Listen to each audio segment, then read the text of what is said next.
Hola, ¿qué tal? Donc on se retrouve pour une nouvelle vidéo où je vais vous faire mon 11 de légende de l'équipe de France. Alors ça va être un 11 un petit peu particulier parce que j'ai décidé de faire un 11 que avec des joueurs que j'ai vus en direct. Comme ça me permet de mieux les juger. Donc que avec des joueurs que j'ai eu la chance de voir. Donc c'est-à-dire que j'ai commencé à regarder le football à partir de septembre 2002. Donc que à partir de là.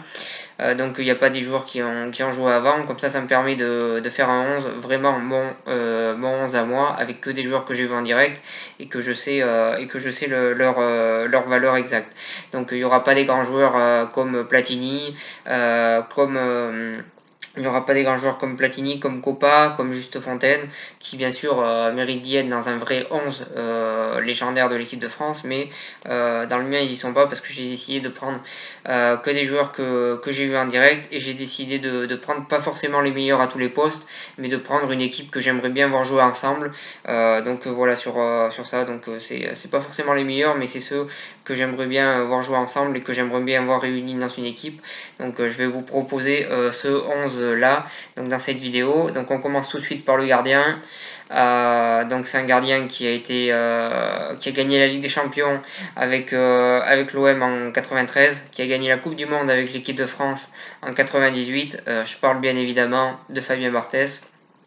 Qui pour moi était un très très grand gardien, un gardien qui avait une panoplie entière de gardiens qui avaient du talent, que ce soit sur les sorties aériennes, sur le jeu au pied ou sur les arrêts sur la ligne. C'était vraiment un gardien très polyvalent, un des meilleurs gardiens de l'histoire du football français, et c'est lui que j'ai décidé de mettre en gardien de but dans ce 11 de l'équipe de France. Donc voilà sur ça, dans ce 11 légendaire de l'équipe de France.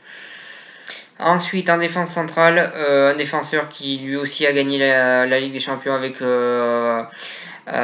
l'Olympique de Marseille, qui a également gagné la Coupe du Monde avec l'équipe de France, qui a également gagné la Ligue des Champions avec le Milan AC. Je parle bien évidemment de Marcel Desailly, qui était un défenseur assez rugueux en défense, très solide, et un des meilleurs défenseurs centrales de l'histoire du football français.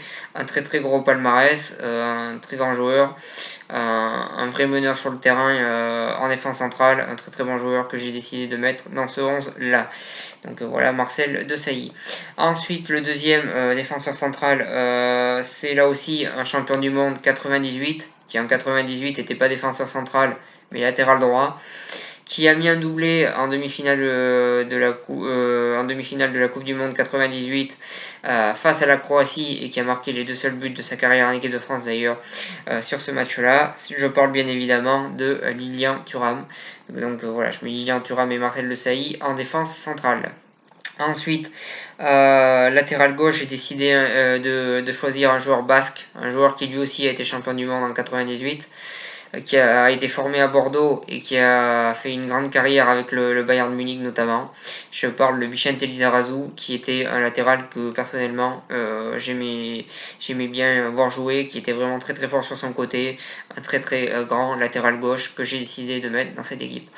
Ensuite, latéral droit, c'est le seul poste où j'ai eu aucune hésitation. Il n'a pas été champion du monde, lui par contre, mais il a fait une grande carrière avec le Bayern Munich. Je parle de Willy Sagnol, qui clairement était un très très bon latéral français, qui défendait bien et qui faisait de très bons centres, quand il montait devant. Donc voilà, un très très bon latéral droit. Selon moi, depuis que je regarde le foot d'ailleurs, je pense que depuis qu'il est parti de l'équipe de France, il n'y a aucun latéral droit qui est à son niveau. Je pense que Sagna, il a eu une bonne carrière en club, mais en équipe de France, ça a toujours été décevant. Bakary Sagna. Debuchy, c'est un bon joueur, mais il est inférieur à Sagnol, et Pavard pour l'instant il est inférieur, même si peut-être, je l'espère pour l'avenir, il sera supérieur à lui, c'est tout ce que je lui souhaite. Donc voilà sur ça, donc latéral droit je choisis Willy Sagnol. Ensuite, milieu défensif, il est petit, il est gentil, il a mangé Léo Messi, je parle bien évidemment de N'Golo Kanté. Pour moi, c'est un très très bon milieu récupérateur. Il est partout sur le terrain. Il a un énorme volume de jeu. Il réussit à être partout sur le terrain. Il est très endurant. Et voilà, c'est un joueur qui est, comme je le dis, partout sur le terrain. Il récupère énormément de ballons. Il donne des bons ballons vers l'avant. C'est vraiment un très très bon joueur. Et je pense qu'avec ce joueur-là dans mon équipe, ça pourrait être très bien pour récupérer les ballons. C'est un joueur qui a galéré pour devenir footballeur professionnel, qui a toujours respecté les clubs où il a été. Et qui en dehors du terrain paraît plutôt timide, mais qui sur le terrain est un guerrier, un très très bon joueur, et c'est avec grand plaisir que je le mets dans ce 11 là. Donc voilà sur ça. Ensuite le deuxième milieu défensif, c'est un milieu défensif qui a été champion du monde 98, même s'il a très peu joué. Il a fait partie de cette équipe d'Arsenal qui, la saison 2003-2004, a été championne d'Angleterre sans avoir perdu un seul match. Et qui, en 2006, a été un joueur très important de l'équipe de France. Je parle bien évidemment de Patrick Vieira, très très bon milieu défensif. On avait l'impression des fois qu'il allait perdre le ballon et à la fin il le perdait jamais. Un très très bon joueur qui a aussi essayé de se projeter assez rapidement vers l'avant et qui aussi défendait bien. Donc voilà pour mes deux milieux défensifs. Ensuite, en meneur de jeu, pas de surprise, l'homme qui a marqué un doublé en finale d'une Coupe du Monde face au Brésil. Celui qui a mis une magnifique reprise de volée en Ligue des Champions en 2002 face au Bayern Leverkusen. Celui qui a fait danser les Brésiliens en quart de finale de la Coupe du Monde 2006. Je parle bien évidemment de Zinedine Zidane. Voilà, c'est un très très grand joueur. Personnellement, c'est mon joueur préféré en football, toute génération confondue. Et bien sûr que je le mets dans mon 11, un très très grand joueur. Selon moi, le meilleur joueur de l'histoire du football français. Et c'est avec un grand plaisir que je le mets dans cette équipe-là. Voilà, un joueur de très très grand talent, Zinedine Zidane. Ensuite, pour les trois de devant, à gauche, je vais mettre un joueur qui en ce moment n'aime pas jouer à gauche. Je vais mettre un joueur qui a été refusé dans plusieurs centres de formation français et qui finalement a réussi à devenir professionnel en Espagne et plus précisément à la Real Sociedad. Je parle bien évidemment de Antoine Griezmann que je vais mettre dans cette équipe, tout simplement parce que quand il est arrivé en équipe de France, l'équipe de France était plutôt détestée et j'ai l'impression qu'il a apporté un renouveau et qu'il a apporté plutôt une bonne image à cette équipe de France qui en avait besoin. Il a notamment fait un très très bon Euro 2016. Donc voilà, je pense qu'il a apporté une image que l'équipe de France avait besoin. Il y a d'autres joueurs qui sont arrivés au même moment que lui qui ont plutôt apporté une bonne image aussi. Mais je pense que voilà, c'est un petit peu le renouveau de l'équipe de France, il en a fait partie. Et c'est un joueur encore aujourd'hui important. De l'équipe de France. Et ça a été un très très bon joueur avec l'Atlético. Il a su être le leader d'attaque durant de nombreuses années de l'Atlético. Donc c'est avec un grand plaisir que je le mets dans ce 11 là.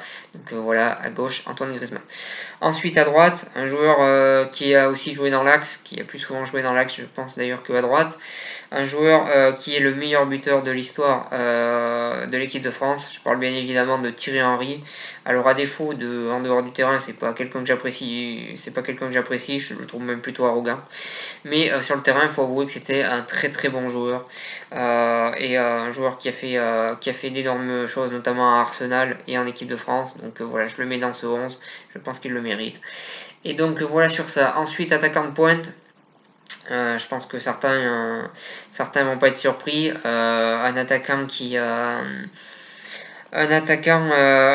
pointe qui a souvent été remplaçant en équipe de France, mais qui a réussi à marquer le but en or en finale de la Coupe d'Europe, en finale de l'Euro 2000, qui a malheureusement raté un penalty en finale de la Coupe du Monde 2006 et qui a été un très grand joueur avec la Juventus de Turin. Je parle évidemment de David Trezeguet, qui est un joueur que personnellement j'aimais bien, un attaquant à l'ancienne, un joueur pas forcément technique, mais dans la surface de réparation pour mettre des buts. il était très fort. Le peu d'occasions qu'il avait, la plupart du temps, ça finissait dans les buts. Et c'était vraiment un tueur devant le but, un attaquant à l'ancienne, un attaquant comme moi j'aime bien personnellement, même s'il y en a de moins en moins des attaquants comme lui. Mais c'est avec grand plaisir que je le mets dans cette équipe, David Trezeguet. Donc voilà pour mon 11 légendaire de l'équipe de France à ma manière. Donc j'espère que vous avez apprécié cette vidéo. Je vous remercie de m'avoir suivi et je vous souhaite une bonne continuation.